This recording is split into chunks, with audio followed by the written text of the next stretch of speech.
Hello everyone, welcome to SPM education. आज मैं आप लोगों के लिए क्लास 10th के हिंदी से क्षितिज के काव्य खंड से चैप्टर 2 राम लक्ष्मण परशुराम संवाद की व्याख्या लेकर के आई हूँ। आज मैं इस पाठ की व्याख्या करूँगी आप लोगों के सामने। इस पाठ की व्याख्या करने के पहले हम लोग यह देख लेंगे कि यह पाठ कहाँ से लिया गया है। यह पाठ जो है वह गोस्वामी तुलसीदास द्वारा रचित रामचरितमानस से लिया गया है। रामचरितमानस के बालकांड से लिया गया है। यह रामचरितमानस 7 कांडों में विभक्त है, जिसमें से बालकांड से यह जो पाठ है हमारा वह बालकांड से लिया गया है। और इसमें सीता के स्वयंवर का वर्णन है। सीता का स्वयंवर राजा जनक जी रखे रहते हैं। उसमें जगह जगह के राजा आमंत्रित होते हैं, आते हैं, और राम और लक्ष्मण जी विश्वामित्र जी के साथ राम और लक्ष्मण भी इस स्वयंवर में भाग लेने के लिए जाते हैं विश्वामित्र जी के साथ। और वहाँ पर स्वयंवर में यह होता है कि शिव के धनुष को जो तोड़ेगा उसी से सीता का विवाह होगा। तो वह श्री रामचंद्र जी धनुष को तोड़ देते हैं। धनुष छूने मात्र से ही धनुष टूट जाती है, और धनुष के टूट जाने के पश्चात परशुराम जी क्रोधित होकर के जब शिव के धनुष को तोड़ने का टंकार उन्हें सुनाई देता है, तब परशुराम जी क्रोधित होकर के आते हैं और वे पूछते हैं, सभा के लोगों में उपस्थित लोगों से पूछते हैं कि यह शिव जी का धनुष किसने तोड़ा। और वे क्रोधित होते हैं। यह इसी की चर्चा और उसके बाद जो संवाद होता है श्री रामचंद्र जी से, लक्ष्मण जी से, परशुराम जी और विश्वामित्र जी से, उसी की चर्चा इसमें की गई है। यह पाठ जो है इसमें दोहा और चौपाई छंद का प्रयोग किया गया है। तत्सम, तद्भव और देशज शब्दों की छटा दिखाई देगी। अलंकारों की छटा भी देखने को मिलेगी। इसमें उपमा, रूपक, उत्प्रेक्षा के साथ ही अनुप्रास अलंकार भी कई स्थानों पर देखने को मिलेगा। इसमें वीर रस के साथ हास्य रस का भी प्रयोग किया गया है और संवादात्मक शैली में इस पाठ की रचना की गई है। तो चलिए अब इस चैप्टर की व्याख्या हम लोग देख लेते हैं। चलिए प्रारंभ करते हैं। नाथ शंभु धनु बंजनी हारा, होई है को एक दास तुम्हारा। जब परशुराम जी क्रोधित होकर के शिव के धनुष को का टूटना जान करके और परशुराम जी क्रोधित होकर के आते हैं और पूछते हैं कि किसने इस शिव के धनुष को तोड़ा, तो राम जी उनके क्रोध को शांत करने के लहजे से कहते हैं कि नाथ शंभु धन भंजनी हारा, होई है को एक दास तुम्हारा। हे नाथ, हे प्रभु, शंभु धनु यानी शिव के धनुष को भंजनिहारा यानी तोड़ने वाला, होई है को एक दास तुम्हारा, कोई आपका एक दास ही होगा। फिर कहते हैं, आय सुकाह कहिए किन मोही, सुन रिसाई बोले मुनि कोही। हे प्रभु, हे मुनिवर, आयसु आज्ञा दीजिए, काहि कहिए किन मोही, अगर आप कुछ कहना चाहते हैं तो मुझे आज्ञा दीजिए। सुन रिसाई बोले मुनि को ही। श्री रामचंद्र जी के इस बात को सुन करके क्रोधी मुनि परशुराम जी गुस्से से बोलते हैं और कहते हैं, सेवक सो जो करे सेवकाई, अरि करनी करिय लड़ाई। कहते हैं सेवक वह होता है जो सेवा का कार्य करे। अरि करनी करिय लड़ाई, और अरि मतलब दुश्मन, दुश्मन करनी यानी कार्य, दुश्मन का कार्य होता है लड़ाई करने का। सेवक का कार्य सेवा करने का होता है, लेकिन दुश्मन का कार्य लड़ाई करने का होता है। फिर आगे कहते हैं, सुनहु राम जेहि शिव धनु तोरा, सहस बाहु सम सूरि मोरा। हे राम सुनो, जिसने भी शिव के धनुष को तोड़ा है वह सहस्त्र बाहुओं के समान मेरा रिपु यानी दुश्मन है। मेरा दुश्मन है वो, सहस्त्र बाहुओं के समान वह मेरा दुश्मन है। सो बिल गाओ बिहाई समाजा, न तुम्हारे जय हैं सब राजा। सो बिल गाओ, वह अलग हो जाए इस समाज से वह व्यक्ति अलग हो जाए जिसने शिव के धनुष को तोड़ा है।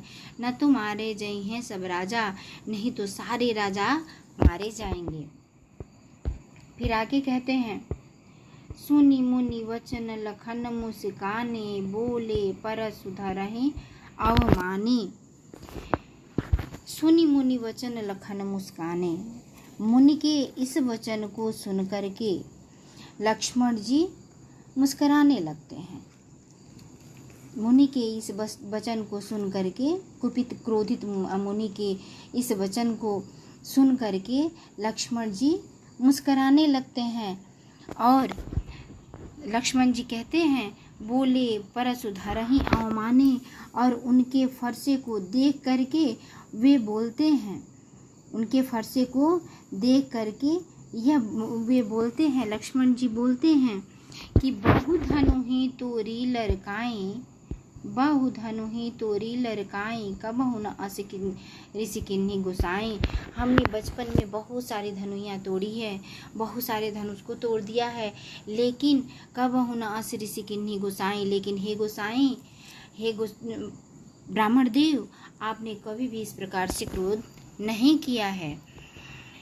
एहि धनु पे ममता के ही हेतु, सुन रिसाई कह भृगुकुल केतु।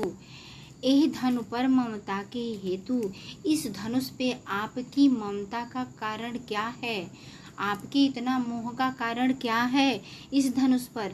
सुन रिसाय कह भृगुकुल केतु, यह बात सुन करके क्रोधित होकर के ब्राह्मण कुल के सूर्य अर्थात परशुराम जी इस बात को सुन करके क्रोधित हो जाते हैं और क्रोधित होकर के कहते हैं, रे नृप बालक कालवश, बोलत तो ही न संभार, धनु ही सम त्रिपुरार धन, विदित सकल संसार।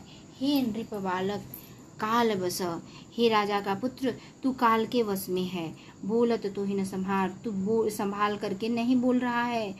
धनु ही सम त्रिपुरार धनु, यह साधारण धनुष नहीं है। विदित सकल संसार, विदित मतलब जानता है, सकल यानी सारा यह सारा संसार जानता है कि धनु ही सम त्रिपुरार धन, यह साधारण धनुष नहीं है, यह धनुष शिव जी का धनुष है, यह सारा संसार जानता है।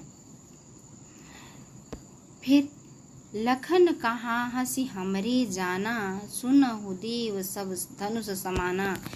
लक्ष्मण जी कहते हैं, हंस करके मुस्कुराते हुए लक्ष्मण जी कहते हैं कि हे देव, हे मुनि देव, हे मुनि श्रेष्ठ, आप सुनिए, मेरे समझ से सभी धनुष एक समान है। का क्षति लाभ हो जिन धनु तोड़े, जिसने इस धनुष को तोड़ा उसका क्या लाभ और क्या हानि होना है। जिसने भी इस धनुष को तोड़ा उसको कोई लाभ या हानि इस धनुष के तोड़ने से नहीं होने वाला है। देखा राम नयन के भोरे, राम के यह देखने मात्र से ही यह धनुष टूट गया। छुअत टूट रघुपति ही न दोषु, इस धनुष को स्पर्श मात्र से ही यह धनुष टूट गया, इसमें श्री रामचंद्र जी का कोई दोष नहीं है। मुन बिनु काज करिय कतर ओसु, हे मुनिवर, आप बिना वजह के इतना गुस्सा, इतना क्रोध क्यों करते हैं।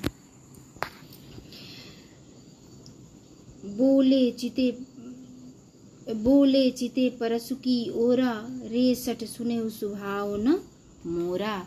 बोले चिते परसु की ओरा, परशुराम जी अपने फरसे के तरफ देख करके, परशु यानी फरसा, परशुराम जी अपने फरसे की ओर देख करके बोले कि रे सठ, हे मूर्ख, सुने हो स्वभाव न मोरा, तुमने मेरे स्वभाव के बारे में निश्चय ही नहीं सुना है। बालक बोली बधाओ नहीं तो ही, केवल मुनि जड़ जान नहीं मोही। मैं बालक समझ करके तुम्हारी हत्या नहीं कर रहा हूँ, तुम्हारा वध नहीं कर रहा हूँ, तुम केवल मुझे मुनि मात्र ही मत समझ। हे बालक, तुम मुझे केवल मुनि मात्र न समझ, बाल ब्रह्मचारी अति कोही, विश्व विदित क्षत्रिय कुलद्रोही। मैं बाल ब्रह्मचारी हूँ और बहुत ही क्रोधी स्वभाव का हूँ। यह विश्व विदित यानी पूरा संसार जानता है कि मैं क्षत्रिय कुलद्रोही, मैं क्षत्रिय कुल का दुश्मन हूँ। यह सारा संसार जानता है कि मैं क्षत्रिय कुल का दुश्मन हूँ और बाल ब्रह्मचारी और अति कोही यानी अति क्रोधित हूँ। भुजबल भूमि भूप बिनु किन्हीं, अपनी इन भुजाओं के बल से मैंने कितनी बार इस भूमि को राजाओं से रहित कर दिया है। अर्थात राजाओं को कितनी बार राजाओं को मैं काल के गाल में भेज करके इस भूमि को, इस पृथ्वी को राजाओं से खाली कर दिया है। और विपुल बार महिदेवन दीन्ही, और बहुत बार मैं इस भूमि को राजाओं से छीन करके, राजाओं से विहीन करके और मैं ब्राह्मणों को दान में दे चुका हूँ। फिर आगे कहते हैं, सहस्त्र बाहु भुज छेद निहारा, परस बिलोक महीप कुमारा। महीप कुमारा मतलब राजा का पुत्र। हे राजा का पुत्र, परस बिलोक मेरे फरसे को देख। बिलोक मतलब देखो, परसु मतलब फरसा। हे राजा का पुत्र मेरे फरसे को देखो, जो कि सहस्त्र बाहु भुज छेद निहारा, जिसने सहस्त्र बाहुओं को काट डाला है। मेरे इस फरसे को तुम देखो, जिसने सहस्त्र बाहुओं को आसानी से काट डाला है। मातु पिता ही जन सोच बस, करस महिष किशोर, गर्भन के अर्भक दलन, परस मोर अति घोर। फिर कहते हैं, मातु पिता ही जन सोच बस, करस महिष किशोर। हे महिष किशोर, हे राजा के पुत्र, तुम्हारे माता पिता के बारे में सोच करके मैं ऐसा नहीं कर रहा हूँ, जबकि मेरा अपने फरसे का महत्ता बताते हुए कहते हैं कि गर्भन के अर्भक दलन, गर्भ का शिशु भी जो होता है, गर्भ में पलता हुआ जो शिशु होता है, वह भी मेरे फरसे के टंकार से नष्ट हो जाता है, वह भी मृत हो जाता है, वह भी नष्ट हो जाता है। फिर आगे देखिए, बिहस लखन बोले मृदुबानी, बिहसी लखन बोले मृदुबानी, अहो मुनीस महाभट माने। फिर कहते हैं, बिहसी लखन बोले मृदुबानी, हंस करके तब लक्ष्मण जी मधुर वाणी बोलते हैं, अहो मुनीस महाभट मानी। लक्ष्मण जी तब मुस्कराते हुए बोलते हैं कि मीठी वाणी में लक्ष्मण जी कहते हैं कि अरे मुनि श्रेष्ठ, मैं आपको बहुत बड़ा योद्धा मानता हूँ। बार बार आप मुझे अपना कुठार फरसा दिखा रहे हैं और आप फूंक मार करके पहाड़ उड़ाना चाहते हैं। बिहस लखन बोले मृदुबानी, हंस करके लक्ष्मण जी मधुर भाषा में बोलते हैं, अहो मुनीस महाभटमानी। हे मुनिवर, मैंने तो आपको महावीर समझा था, मैंने तो आपको महावीर समझा था। और पुनि पुनि मोहि दिखाव कुठारो, आप बार बार मुझे अपने फरसे को दिखा रहे हैं। यहाँ पुनि पुनि के पास पुनरुक्ति प्रकाश अलंकार है, तो पुनि पुनि मोहि दिखाओ कुठारू, आप बार बार मुझे अपने फरसे को दिखा रहे हैं। ऐसे लग रहा है कि चहत उड़ावन फूंके पहाड़ू, ऐसे लगता है कि आप फूंक मार करके पहाड़ को उड़ा देना चाहते हैं। फिर आगे कहते हैं, यहाँ कुम्हड़ बतिया को नाई, यहाँ कुम्हड़े का कमजोर कोई वो छोटा सा जो बतिया होता है वह यहाँ पर कोई नहीं है। जे तर्जनी देख मर जाएं, जो कि आपकी तर्जनी उंगली को देख करके और वह कमजोर बतिया मर जाए, यहाँ पर कोई कमजोर व्यक्ति नहीं है। देख कुठारु सरासर वाना, मैं कछु कहत सहित अभिमाना। मैं कछु कहत सहित अभिमाना, मैं जो कुछ भी अभिमान सहित कहा हूँ वह देख कुठारु सरासर वाना, मैंने आपके कुठार और धनुष बाण को देख करके ही मैंने अभिमान पूर्वक जो भी कहा है वह कहा है। फिर भृगुकुल समुझ जनेऊ बिलोकी, जो कछु कहु सही ऋषि रोकी। फिर कहते हैं लक्ष्मण जी आगे कहते हैं कि भृगुसुत समुझि जनेऊ बिलोकी। मैं भृगुसुत का मतलब ब्राह्मण का पुत्र, मैं ब्राह्मण का पुत्र समझ करके और जनेऊ बिलोकी और आपके जनेऊ को देख करके मैं जो कुछ भी कह रहा हूँ वह सहो ऋषि रोकी, मैं अपने क्रोध को नियंत्रण में करके कह रहा हूँ। मैं आपके जनेऊ और ब्राह्मण रूप को देख करके मैं जो कुछ भी कह रहा हूँ अब तक अपने क्रोध को नियंत्रित करके कह रहा हूँ, ऐसा लक्ष्मण जी ने कहा। फिर कहते हैं आगे लक्ष्मण जी कहते हैं, सुर महिसुर हरिजन अरुगाई, सुर महिसुर हरिजन अरुगाई, हमरे कुल इन्ह पर न सुराई। फिर लक्ष्मण जी कहते हैं कि ब्राह्मण ईश्वर के भक्त जो होते हैं, ब्राह्मण जो होते हैं, देवता जो होते हैं, और गाय पर हमारे कुल में सुर यानी देवता, महिसुर यानी देवता की पूजा करने वाले, ब्राह्मण, हरिजन और गाय पर हमारे कुल में इन लोगों पे अपनी प्रभुता, अपनी वीरता नहीं दिखाई जाती है। फिर आगे कहते हैं, बधे पाप अपकीरत हारे, मार तहु पापार्य तुम्हारे।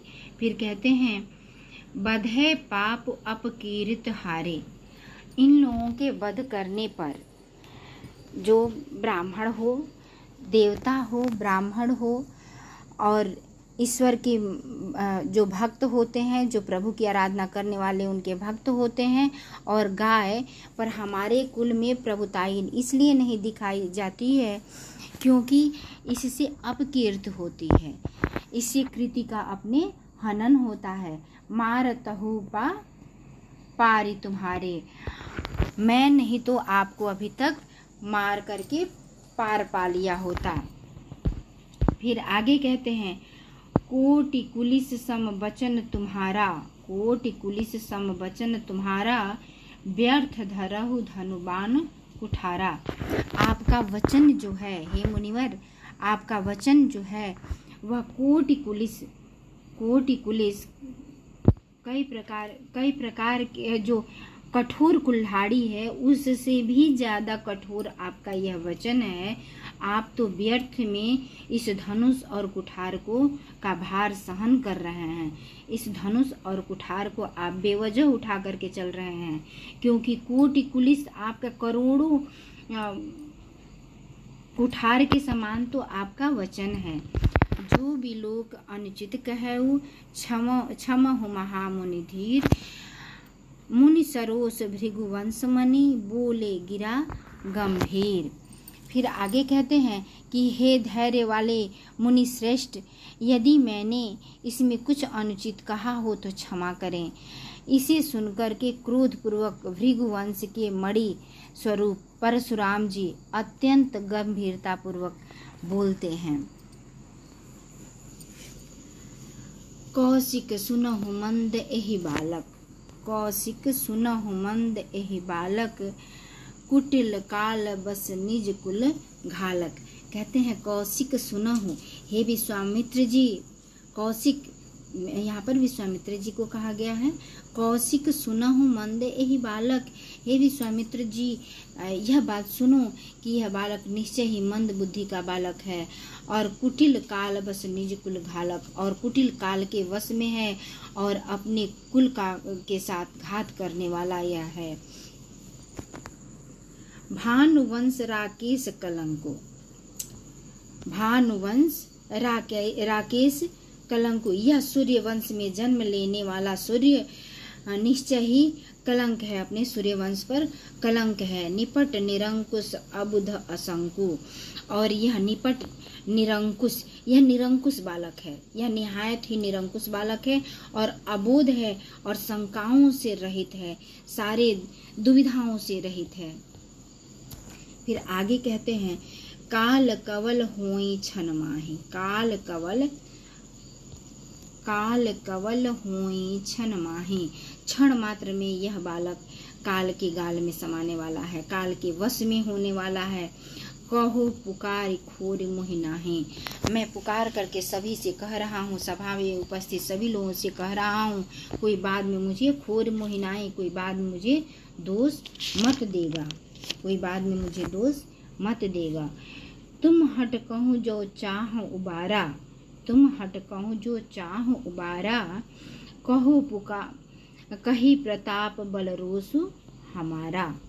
अगर तुम इसे बचाना चाहते हो, अगर हे मुनिवर, हे कौशिक, हे विश्वामित्र जी, आप अगर इस बालक को बचाना चाहते हो तो कही प्रताप, मेरा प्रताप इससे, और बल और क्रोध रोष, कही प्रताप मेरा प्रताप, बल और रोष यानी क्रोध मेरा इस बालक से बता दो। हे विश्वामित्र जी, इस बालक से मेरे क्रोध के बारे में, प्रताप के बारे में और बल के बारे में इस बालक से बता दो। फिर आगे कहते हैं, लखन कहु मुनि सुजस तुम्हारा, लखन कहु सुनि सुजस तुम्हारा, तुम्हारी अछत को बरने पारा। फिर जब विश्वामित्र जी से परशुराम जी कहते हैं कि यह बच्चा काल के वश में बहुत जल्दी होने वाला है, मैं पुकार करके कह रहा हूँ, और मेरे प्रताप के बारे में इस बच्चे को अगर बचाना चाहते हो हे विश्वामित्र जी, तो इस बालक को मेरे प्रताप के बारे में बता दो। तब लक्ष्मण जी कहते हैं, लखन कहु मुनि सुजस तुम्हारा। लक्ष्मण जी कहते हैं कि हे मुनि, तुम्हारे सुयस को कौन कह सकता है, तुम्हारे सुयस को कौन कह सकता है। तुम्हारी अछत को बरने पारा, तुम्हारे रहते हुए तुम्हारे सुयस के बारे में कोई कैसे बता सकता है। तुम इतना बढ़िया से अपने यश, अपनी कीर्ति के बारे में बता रहे हो, उतने बढ़िया से कोई तुम्हारी कीर्ति के बारे में बखान नहीं कर सकता है। फिर कहते हैं, अपने मुँह तुम आपन करनी, बार अनेक भांति बहुबरनी। यहाँ पर हास्य रस का प्रयोग किया गया है। इसके पहले जो था वह उसमें वीर रस का प्रयोग था, यहाँ हास्य रस का प्रयोग किया गया है। यहाँ पर लक्ष्मण जी कहते हैं कि अपने मुँह तुम आपन करनी, हे मुनिवर, आप अपने मुँह से ही अपनी बखान करते जा रहे हैं। बार अनेक भांति बहुबरनी, अनेक बार आपने अपने मुँह से अपना बखान किया है और अनेकों प्रकार से आपने अपने मुँह से अपना बखान किया है, तभी से आप अपना बखान करते ही जा रहे हैं। नहीं संतोष तब पुण्य कुछ कहो, अगर इतने पर भी संतोष नहीं है तो पुण्य यानी फिर से कुछ कहो, कुछ फिर से कह डालिए, अपने बारे में फिर से कुछ कह डालिए।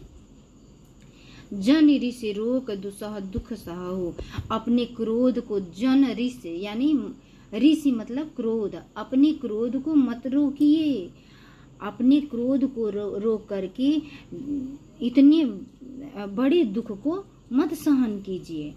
फिर कहते हैं, वीर व्रती तुम धीर अक्षोभा, गाली देत न पावहु शोभा। हे मुनिवर, आप वीर व्रती हैं, वीर व्रत का पालन करने वाले हैं, आप धीर गंभीर व्यक्ति हैं, आपको यह अशोभनीय बात अच्छी नहीं लगती, आपके मुंह से गाली शोभनीय नहीं लगता है, अशोभनीय लगता है।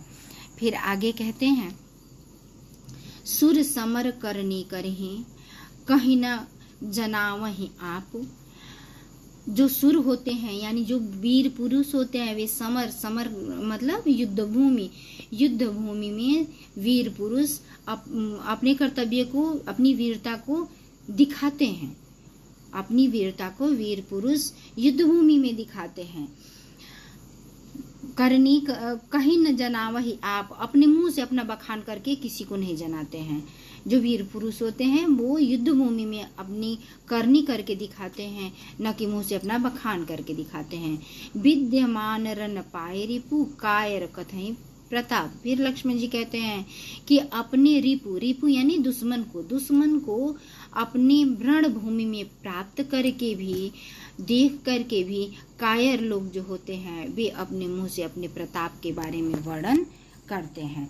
अपने मुंह से अपनी करनी का बखान जो कायर पुरुष होते हैं वे करते हैं। यहीं पर मैं अपना यह व्याख्या समाप्त करती हूँ। इसका दो जो दोहा और चौपाई है, इसकी व्याख्या मैं अगले वीडियो में करके और आऊँगी सामने आप लोगों के।